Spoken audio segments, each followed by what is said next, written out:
Master minds commerce చదవాలనుకునే 10th inter విద్యార్థుల తొలి ఎంపిక.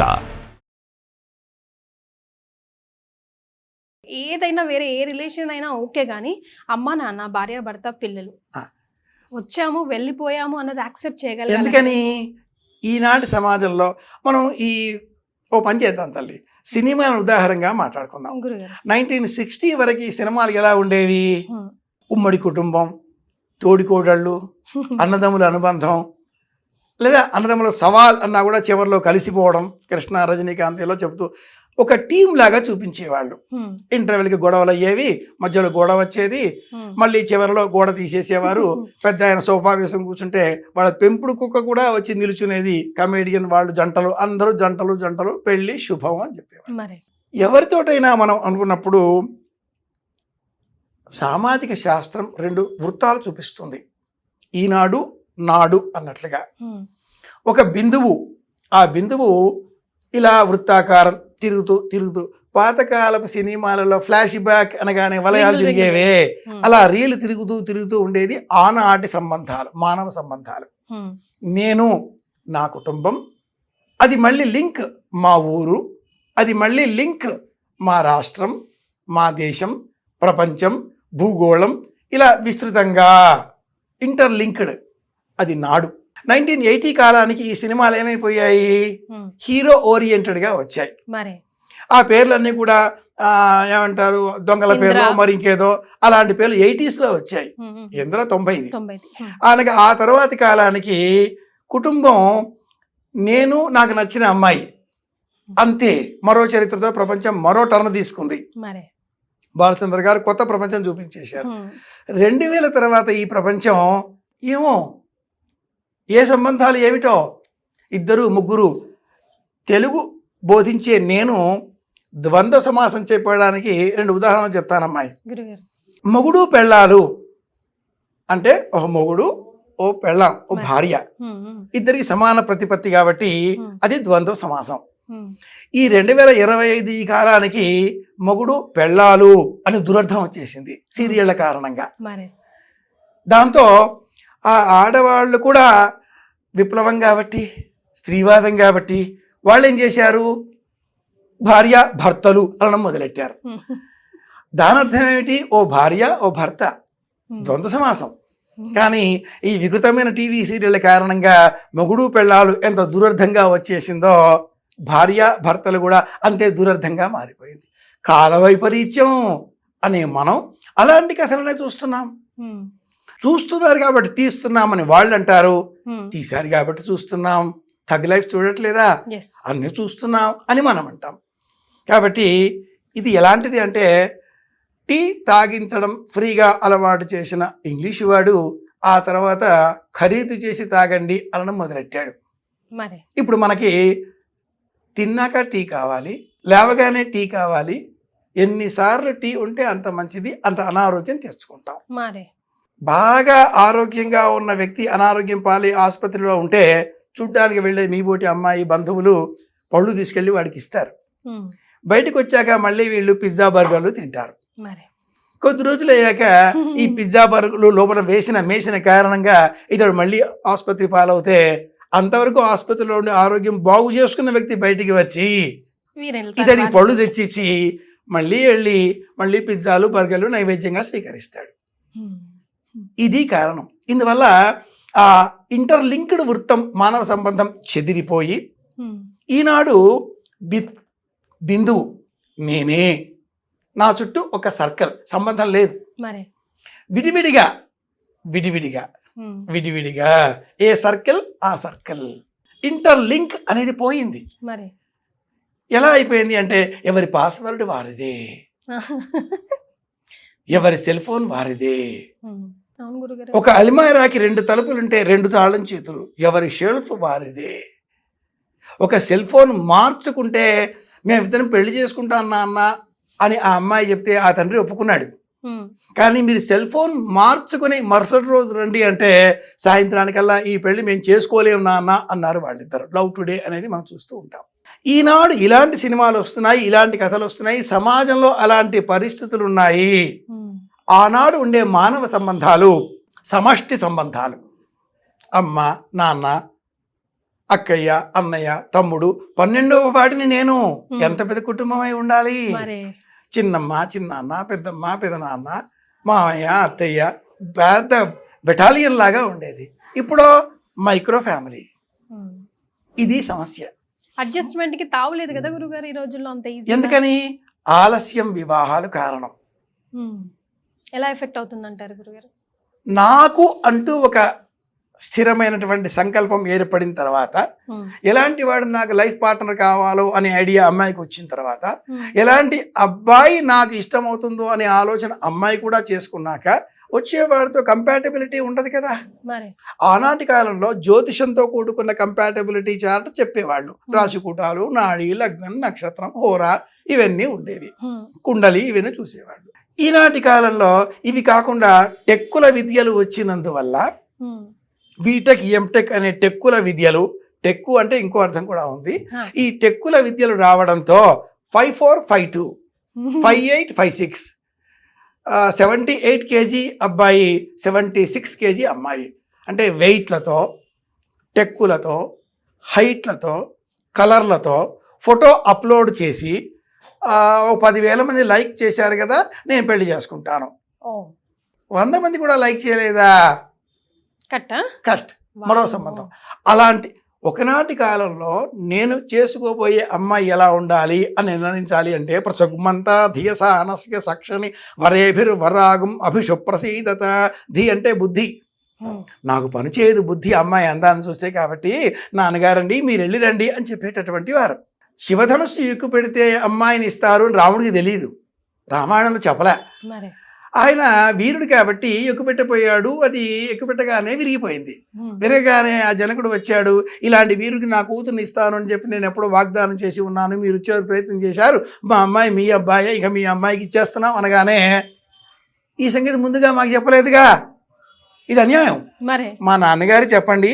కాబట్టి రాముడు మనకి నేటికి కూడా దేవుడు. అది ఆనాటి సంస్కృతి. ఈనాడు నా ఇష్టం అంటే తల్లిదండ్రులే పెళ్లి చేస్తారా చూస్తారా అని అడిగాడు అనే కాలం వచ్చేసిందిగా. నా ఇష్టం. ఈవి లూకాస్ అనే వ్యక్తి ఇంగ్లీష్ గురుగారు తప్పెవరిదే చెప్పండి, ఇక్కడ చెప్పబోతున్నాను. ఇప్పుడు ఈ సమాధానంతో చెప్తాను. ఈవి లూకాస్ అనే ఒక ఇంగ్లీష్ పోయిట్ ది వీక్ అనే ఒక పోయిటరీ రాశాడు. అలాగే ఒక షేక్స్పియర్ కవిత్వంలో కూడా మనం చూస్తాం ఇలాంటి కాన్సెప్టే వస్తుంది. ఐ నో అనేది ఒక కాన్సెప్ట్. పిల్లగాడు లేదా అమ్మాయి ఎదిగే సమయంలో teachers pet is that you అనేది ఒక సంస్కృతి. అది 5th క్లాస్లో 7th క్లాస్లో వచ్చేది. అలాగే వాడికి అసలు పెంచడమే మనం ఈటింగ్ షుగర్ నో పప్ప అనే అబద్ధాలతో నేర్పిస్తున్నాం. నోట్లో చుక్కర వేసుకుంటాడు వాడు, నవ్వేస్తాడు, మనం చప్పట్లు కొడతాం. అంటే అబద్ధపు జీవితంతో ఆరంభం చేసాం వాడి చదువు. వాడు ఎదిగాక teacher's pet, my teacher knows అంటాడు ఒక ఫ్లవర్ తీసుకెళ్ళి. అప్పుడే సమాజానికి వాడు ఫ్లవర్ పెట్టడం మొదలెట్టాడు. టీచర్కి ఫ్లవర్ ఇచ్చాడు, మై టీచర్ ఫ్యాసినేటెడ్. తర్వాత స్టేజ్లో my friends knows, my teacher knows, my friends 2 into 2 3. అదేంట్రా, మా టీచర్ ఇలాగే చెప్పింది. ఆ టీచర్ దగ్గరికి వెళ్ళి ఏం చెప్పావు తల్లి అంటే, మీరు 6 months ఫీజు కట్టలేదండి, కడితే 2 into 2 4 అవుతుంది, లేకపోతే 2 into 2 3 ఉంటుంది. ఇది ఈనాటి corporate schools culture. So my teacher nose నుంచి మై ఫ్రెండ్స్ నోస్. మావాడు ఎంపీసీ తీసుకున్నాడు, వాడు అదేదో తొక్కలో కాలేజీలో చేరాడు, నేను అక్కడే. వాడికి తెలుసు నాన్న, మీకేం తెలుసు, outdated. So my teacher knows, my friends knows. ఇది 20 ఏళ్ళు వచ్చాక ఐ నో, నాకు తెలుసు. మీరు 1960 పాతకాలం, ధోతి కండువా, మీరంతా అవుట్డేటెడ్, మీరు అప్డేట్ కారు. కాబట్టి ఐ నో. లేటర్ స్టేజ్లో డౌట్ పడుతూ ఉంటాడు, ఏం చేద్దామా సలహా కోసం గుడికి వెళ్తాడు. గుళ్ళో విగ్రహం ఏం మాట్లాడదు కదా, ఏం చెప్పదు కదా, ఎవరికి కంప్లైంట్ చేయదు కదా, మళ్ళీ రిటర్న్స్ ఏం అడగదు కదా. కాబట్టి అక్కడికి వెళ్ళి తప్పు ఒప్పుకుంటాడు, చంపలేసుకుంటాడు, ఏదో పరిహారం కింద అందులో వేసేస్తాడు, ప్రసాదం తీసుకుంటాడు, స్వామి అంటాడు. 40s దాటిన తర్వాత my parents use to say all these things. Super గురుగారు. 60s వచ్చిన తర్వాత వాళ్ళు వెళ్ళిపోతారు. మరి I don't know, I missed. 80 years వచ్చాక గాడ్ నోస్. ఈ క్రమంలో teacher knows, friends know, I know, parents use to say all these things, I don't know, God knows. ఈ 6 స్టేజెస్ దాటిన తర్వాత 7th స్టేజ్ సైలెన్స్. సమాధానం ఇవ్వడు. మా పిల్లల పెళ్ళిని మేము చూస్తామా చేస్తామా అంటూ చాలామంది నన్ను అడుగుతూ ఉంటారు. అమ్మాయి గురుగారు ఒక జ్యోతిషం కూడా చెప్పేవాడిని కాబట్టి మరి వచ్చి అడుగుతూ ఉంటారు. జ్యోతిషం ప్రకారంగా 21st ఆగస్టు నుంచి 20th సెప్టెంబర్ ఈ మధ్యలో జన్మించిన వారిని లిండాస్ న్యూమరాలజీ ప్రకారంగా విర్గో అని జ్యోతిషం చెప్తుంది, కన్యా రాశి. తెలుగు ప్రకారంగా ఈ కన్యా రాశి సుమారుగా ప్రతిరోజు కూడా ఆ చంద్రుడి నక్షత్రాన్ని అనుసరించి నెలలో ఒక రోజు వస్తూ ఉంటుంది. అలాగే కన్యా లగ్నం రోజు వస్తూ ఉంటుంది ఏదో ఒక సమయంలో. ఈ కన్యా స్పిన్స్టర్, పెళ్లి కాని అమ్మాయి బొమ్మ చూపిస్తుంది మనకి జ్యోతిషంలో. మేషం నుంచి 6వది, శత్రుస్థానం 6వది. సామాన్యంగా హస్త నక్షత్రం ఇందులో ఉంటుంది. ఉత్తర 3 పాదాలు హస్త, చిత్త 2 పాదాలు, 9 పాదాలు కన్యా. వివాహం కాని అమ్మాయి బొమ్మ. సో సెప్టెంబర్లో, ఆగస్టు లాస్ట్ వీక్, సెప్టెంబర్ 1, 2, 3 వీక్స్లో పుట్టిన, కన్యా రాశి కన్యా లగ్నంలో పుట్టిన, శుక్రుడు కన్యా రాశిలో ఉన్న వీక్, అలాగే శుక్రుడు కుజుడితో కలిసి ఉన్న కుజ శుక్రుల కలయిక, ఈ అబ్బాయికి కానీ ఈ అమ్మాయికి కానీ వివాహ పరిస్థితి సరిగా ఉండదు. ఎక్స్ట్రా రిలేషన్సో, ప్రీ మ్యారిటల్ రిలేషన్సో, పోస్ట్ మ్యారిటల్ రిలేషన్సో, అసలు మ్యారేజ్ కాకపోవడమో, లేదా ఎందుకు ఆవులు కొనుక్కోవడం అనే ఆలోచనతో ఉండడమో, ప్రపంచమంతా ఈనాటి కాలంలో ఇలా ఎందుకుంది, వాళ్ళ జాతకాలు. ఒక్కోసారి మనం సభ్యత అసభ్యత అని కాకపోయినా వర్తమాన కాల పరిస్థితులు చూసి అయ్యయ్యో అనుకోవాలి అంటే ఓహో ఇదే కారణం, కాబట్టి మౌనంగా ఉండాలి. పెళ్ళి చూస్తారా చేస్తారా అనే ప్రశ్న ఆ తల్లిదండ్రులు వేయగానే నేను చూసే మొదటిది ఆ జాతక చక్రంలో కుజుడు ఎక్కడ ఉన్నాడు, శుక్రుడు ఎక్కడ ఉన్నాడు, లగ్నం ఏమిటి, రాశి ఏమిటి, గురువు ఎక్కడ ఉన్నాడో చెప్తే ఈ దోషాలు కూడా గురువు కొద్దిగా గొప్ప చెక్ చేస్తాడు. గురుబలం అని చెప్తూ ఉంటారు. అందుకని ఆస్ట్రాలజికల్గా జ్యోతిషపరంగా కొంత మనం ఇలా ఆ కుండలు చూచి మనం ఎస్టిమేట్ వేసుకోవచ్చు. ఇంకోటి కూడా ఉంది అమ్మాయి, జ్యోతిషం సిద్ధాంతము, సంహిత, హోర, ప్రశ్న, శకునము అనే 5 విభాగాల శాస్త్రం. పుట్టుమచ్చలు, హస్తరేఖలు, ముఖ మండలంలో ఉండే వివిధ భాగాలు, జుత్తు, మాట్లాడే విధానం, షోల్డర్స్, ప్రతిదీ కూడా మీ వ్యక్తిత్వాన్ని మాకు తెలియజేస్తాయి.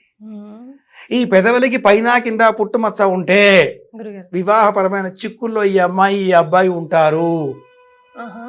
ఇది తిల అంటే పుట్టుమచ్చలకు సంబంధించిన ఒక శాస్త్రం. ఇవన్నీ ఏవో మీరు పాతవి చెప్తూ ఉంటారు, ఎవరికి చూసి వచ్చారు ఇవాళ రేపట్లో అంటే. అత్యాధునికంగా చెప్పేటటువంటి మనస్తత్వ శాస్త్రవేత్తలు, మన రాత చూసి చెప్పేటటువంటిది కూడా చూసి చెప్పేటటువంటి శాస్త్రవేత్తలు ఏదో రాశాం, అది చూశారు.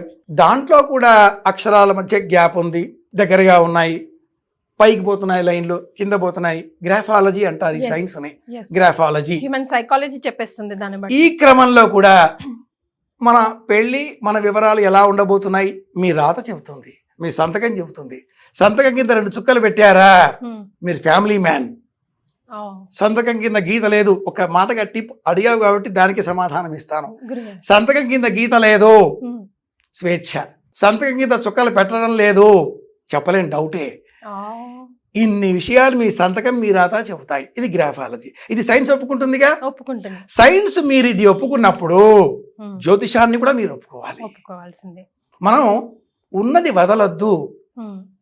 అలాగే కొత్త ఏదైనా వచ్చినప్పుడు తెలుసుకునే ప్రయత్నం చేయాలి. అప్డేట్ కాకపోతే అవుట్డేట్ అయిపోతాం. ఈ మాటలో అర్థం ఏమిటి అంటే, వాడే సెల్ ఫోన్ కూడా ప్రతిరోజు కొత్త కొత్త యాప్స్ వస్తూ ఉంటాయి. Update version is available, otherwise apps may not support చెప్తూ ఉంటుంది మనకి. అప్డేట్ కండి, అప్డేట్ కాకండి, అదర్వైజ్ మీ సిస్టమ్ పనిచేయదు. అలాంటప్పుడు అప్డేట్ దేనికి అవుతున్నాం? ఉన్న సిస్టమ్, ఉన్నది జ్యోతిషం, ఉన్నది వేదం, ఉన్నది భారతీయత, ఉన్నది సంప్రదాయం, ఉన్నది సనాతన ధర్మం, అది తెలుసుకొని అక్కడి నుంచి మన ప్రయాణం ఉంటే ప్రపంచానికి ఆదర్శవంతంగా ఉంటాం కదా. ఎగ్జాక్ట్లీ. పెళ్లి చేస్తారా చూస్తారా అన్నప్పుడు ఆలస్య వివాహాలు కుటుంబాలకు నష్టం కలిగిస్తున్నాయి.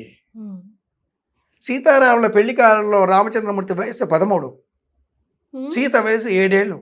మరి అంత కూడా వద్దులేండి. చెబుతా వినమ్మాయి, వాళ్ళు సంతానం కనలేదే, అలా ఉన్నారు. 12 ఏళ్ల పాటు వాళ్ళు అయోధ్యలోనే ఉన్నారు. ఎప్పుడైతే సీతకి 20 ఏళ్ళు వచ్చాయో, ఎప్పుడైతే రాముడికి 25 ఏళ్ళు వచ్చాయో, 7 ఏళ్ల వారడి, అప్పుడు వాళ్ళకి ఈ పట్టాభిషేకము లేదా వనవాసము 43, 47 ఏళ్ల వయసు ప్రాంతంలో వాళ్ళ జీవితం అయిపోయింది. 7 ఏళ్ల వారది. ఈ రోజుల్లో సంవత్సరం గ్యాప్ మాత్రమే ఉండాలి, 6 నెలలు, 1 రోజు, 6 నెలలు అబ్బాయి పెద్దవాడైనా పర్లేదు, ఇలాంటి నియమాలతో చూస్తూ ఒక ఇష్టం ఏర్పడిన తర్వాత ఆ ఇష్టానికి తగినట్లుగా ఎదుటి వ్యక్తులు ప్రవర్తించనప్పుడు మనలో కోపాలు వచ్చేస్తాయి. అవును, వాళ్ళు ఇష్టపడ్డారు. ఓ సినిమా అమ్మాయి, గురుగారు, ఎర్ర ప్యాంటు పచ్చ చొక్కాతో అబ్బాయి కనిపిస్తే ఏ అమ్మాయి చేసుకోదు. అలాగే బ్లాక్ అండ్ వైట్లో అమ్మాయి ఉంటే ఏదో అవుట్డేటెడ్ అనుకుంటారు ఈ రోజుల్లో. బట్ వాళ్ళిద్దరికీ వంశీ కలిపాడుగా. మనది అనే ఒక టేస్ట్, ఒక లైక్, ఒక మైండ్, ఒక వ్యక్తిత్వం ఇది నిర్మించుకుంటే బాగుంటుంది. యువత అనవసరంగా హీరోలను ఫాలో అవుతూ ఇంట్లో నిజమైన హీరో హీరోయిన్లు అమ్మా నాన్నని విడిచిపెట్టి మన డబ్బు తీసుకుని వాళ్ళు మనకి ఇచ్చేదేమిటి? పనికిమాలిన జ్ఞానం. దాన్నే పర్మనెంట్ జ్ఞానం అనుకుంటూ జీవితాలని చూసే పెళ్ళిళ్ళుగా మార్చుకొని చేసే పెళ్ళిళ్ళుగా విడిచిపెట్టి కష్టాల పాలవుతున్నారు. పెళ్లి చేసే కాలం 18 ఏళ్ళు, 22 ఏళ్ళు. ఈ రెండింటి మధ్య వారధితో అమ్మాయికి అబ్బాయికి పెళ్లి చేయాలి. 18 to 22. సెటిల్మెంట్ అంటూ ఉంటారు. సెటిల్ అయ్యాక ఏమవుతుంది? అప్పటికి పొట్ట వచ్చేస్తుంది. ఇంకేమవుతుంది? అప్పటికి ఇది పోతుంది. అప్పటికి మనం విగ్గులు తెచ్చుకుంటాం. చాలా వచ్చేస్తున్నాయి మార్కెట్లో, ఏ చింత లేదు. ప్యాచెస్ కూడా వచ్చేస్తున్నాయి. కంప్లీట్ అక్కర్లేదు, అంత ముక్క పెట్టుకుని బతికేయచ్చు. ఏమిటి? ఇందువల్ల ఇద్దరి మధ్యన కోఆర్డినేషన్ పోతుంది. ఒక్క మాట, చివరి మాటగా ఈ ప్రశ్నకి సమాధానం అనుకుంటే అమ్మాయి, అబ్బాయి అయినా అమ్మాయి అయినా సరే అనడం మర్చిపోతున్నారు.